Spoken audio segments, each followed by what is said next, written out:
بسم الله الرحمن الرحيم. يا أيها الذين آمنوا لا تأكلوا الربا أضعافا مضاعفة واتقوا الله لعلكم تفلحون. واتقوا النار التي أعدت للكافرين وأطيعوا الله والرسول لعلكم ترحمون. وسارعوا إلى مغفرة من ربكم وجنة عرضها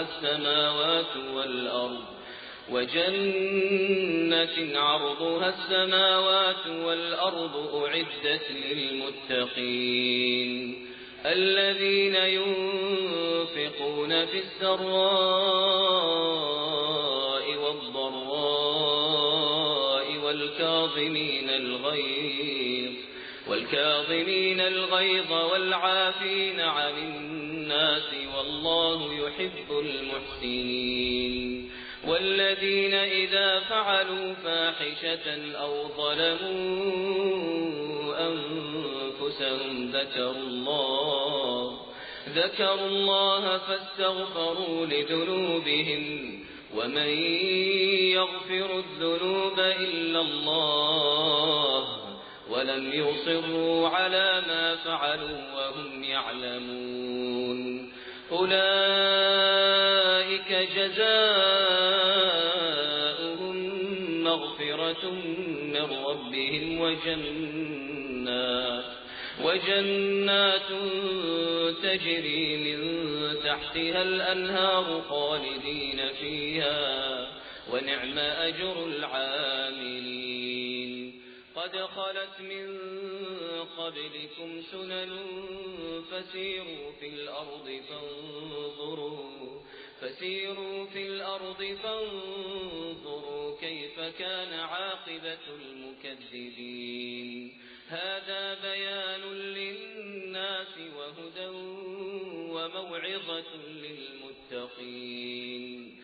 ولا تهنوا ولا تحزنوا وأنتم الأعلون إن كنتم مؤمنين.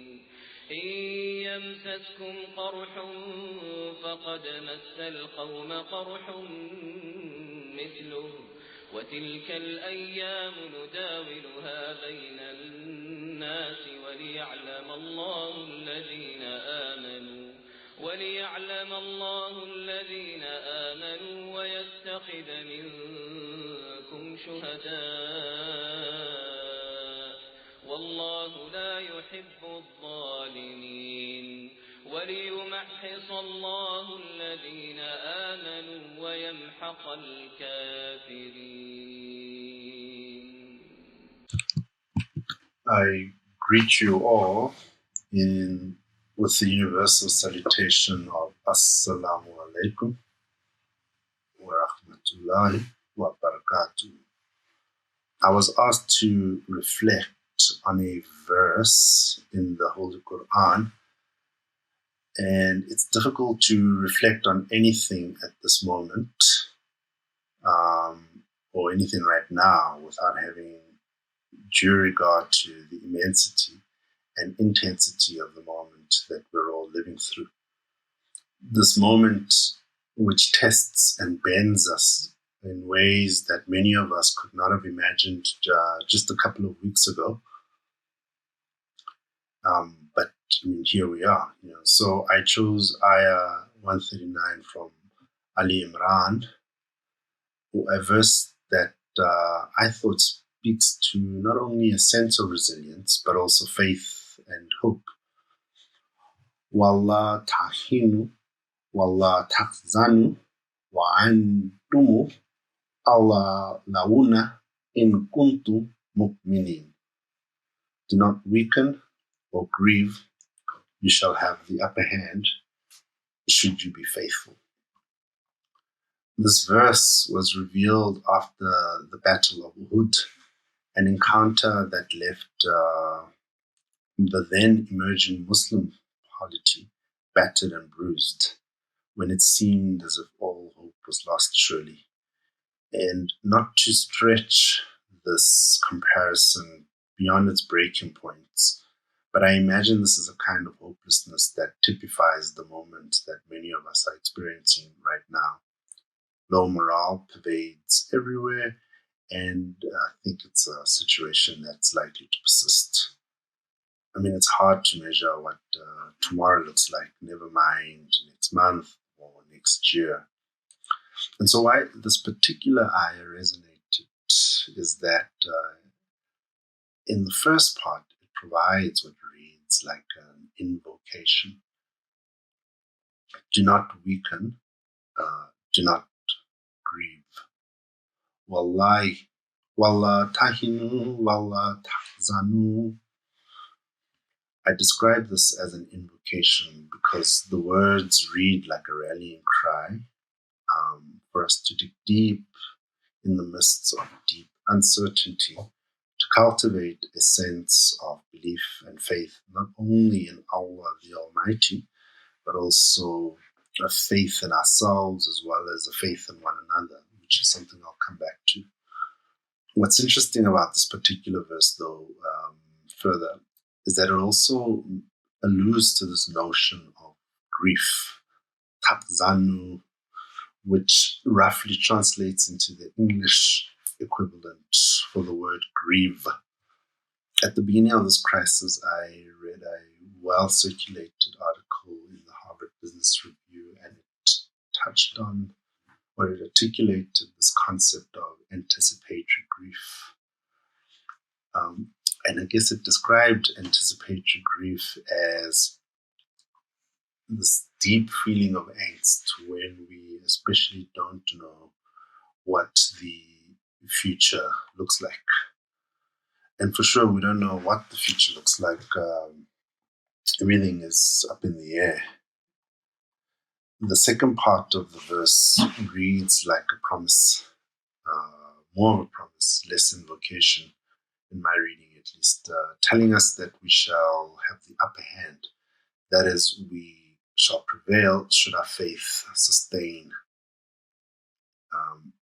It's interesting. So that we shall prevail should our faith sustain.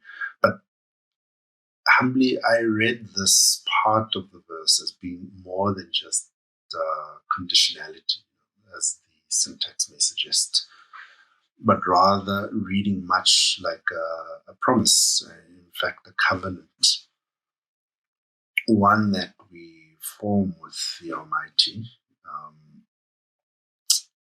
in the hope that we will be guided to a better place, we'll be transported outside of this now that consumes us so much. So it's interesting. So this verse is a very short verse in two parts. Well, on the one hand, I read it as an invitation, spurring us to get up, dust ourselves off, and I guess continue the good fight. And on the other hand, it speaks to this promise that I described, this covenant that we form with our Creator. But this is also a covenant that comes with a certain degree of obligation. Part of that obligation is that we learn from our angst, we learn from our fear, and we use these feelings, these circumstances, these experiences, we use them to reimagine ourselves better.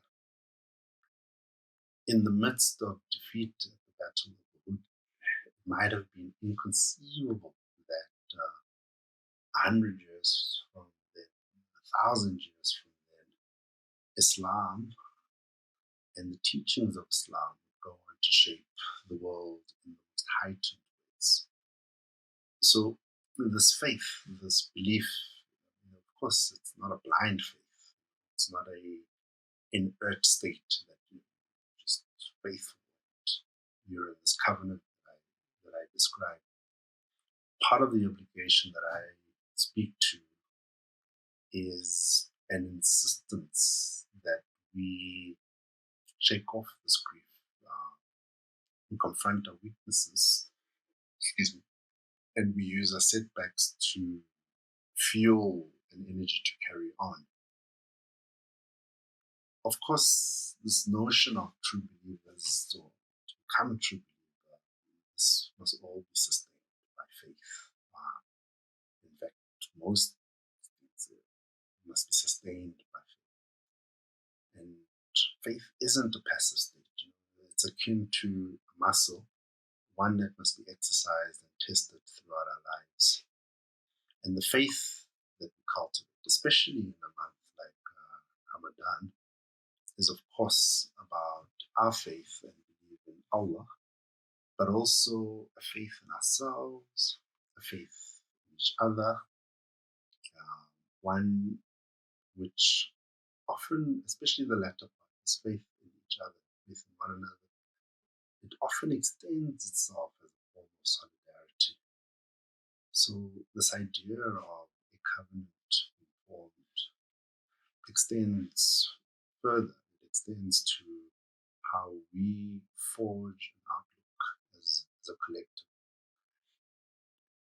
And so as we dive deeper into a world crisis, which by all measures could deepen, I just want us to remember the lessons that this short verse proclaims, important lessons that speak to resilience, and as I mentioned before, that speak to really reimagining better. And better in many instances really means reimagining new ways. It would be tragic if we were paralyzed by this crisis, number one, and infinitely more tragic if we reverted to simply reinforcing some of the status quo, which in some respects exacerbated this crisis. So may all our du'as be heard and received, and we make special du'a that those who bear great responsibilities in decision making, may they be granted the courage and the wisdom and indeed the faith to make the right decisions for us all. May they never lose their sense of optimism. Shukran.